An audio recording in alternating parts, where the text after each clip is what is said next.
What is the meaning of acceptance? I still remember the words of the Talaxishi professor asking that in class, his narrow tongue darting out of his green mouth to lick his eyeballs clean. He did it more than most of his species, and as a budding xenobiologist, I knew that it meant that he was uncomfortable among so many students.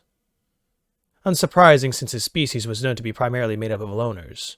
That alone made him unique in this job. But more than that, what made him most exceptional was the way he understood species other than his own. Hence his question.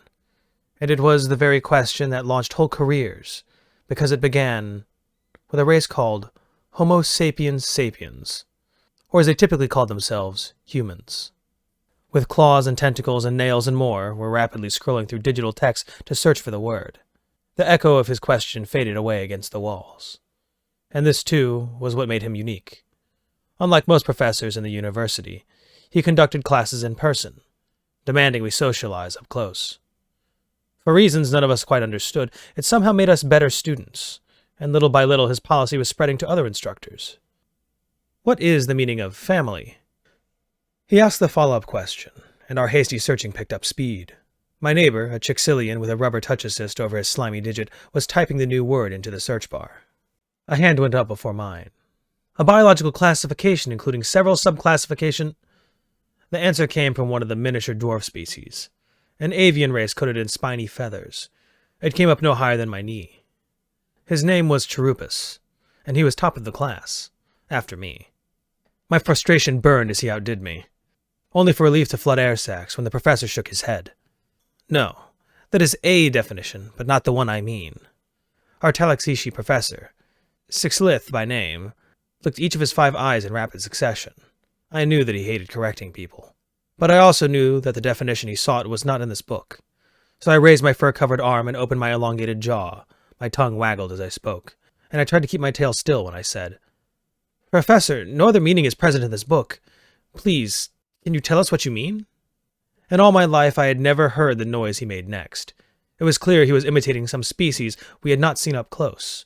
He pushed a button somewhere out of view, and a curious creature appeared on the screen, while his mouth made this ha-ha-ha kind of noise that couldn't have been natural to him.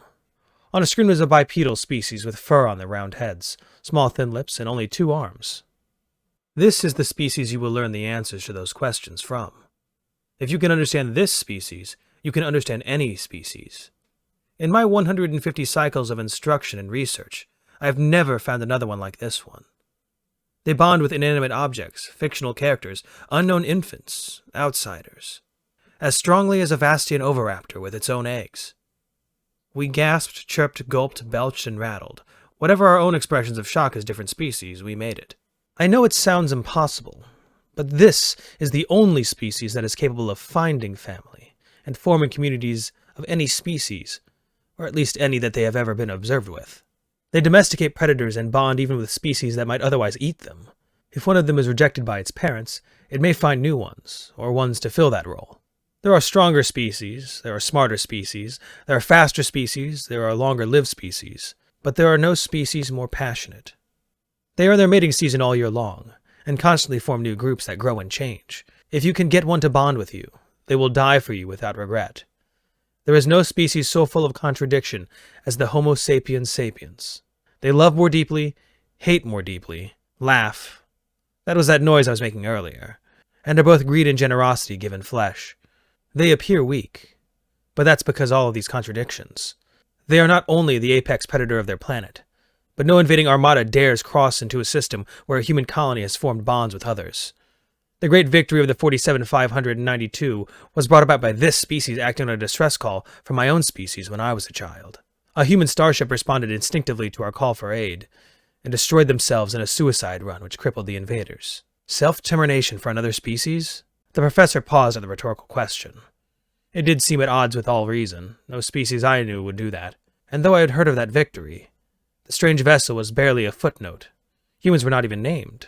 A low rumble of utter doubt passed among us all. I promise you, it is true. I was there. That was the cause for the peace which followed. Self-termination for another species was unheard of, and the Zenti didn't know what to make of it. I was present on the station while the impromptu negotiations took place, and the study of humans by both sides began. I knew I had to learn more, and I spent my life among them as soon as I was able. I spent 100 of their years in a single human community. Within 10 years, I had gained acceptance. Not long after that, I was neighbor, then brother, and uncle, and I watched the generation grow and age and die. And to my shock, I felt that grief myself. To know humanity's depths is to find them in ourselves. That is how I got here. That is why. He leveled his shaking finger claw out towards us in our seats, and we all sat a little more alertly when he did so. You are sitting among one another.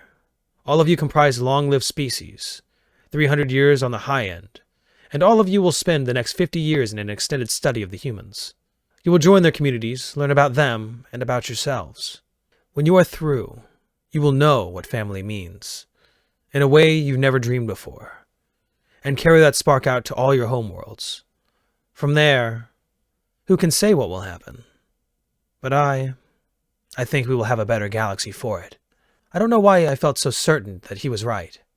Maybe because his reputation was so widespread.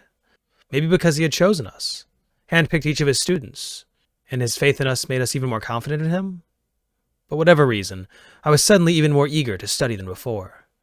And even if I don't like it, what's 50 years, I thought. What I didn't know yet, but would know beyond a doubt when I was in the last days of my 50th year, that the answer to my question was the best years of my life.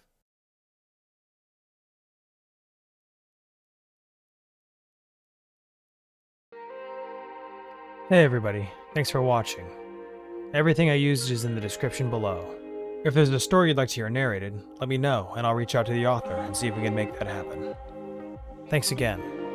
It's a scary world out there, but remember to be brave and look up, to seek the stars.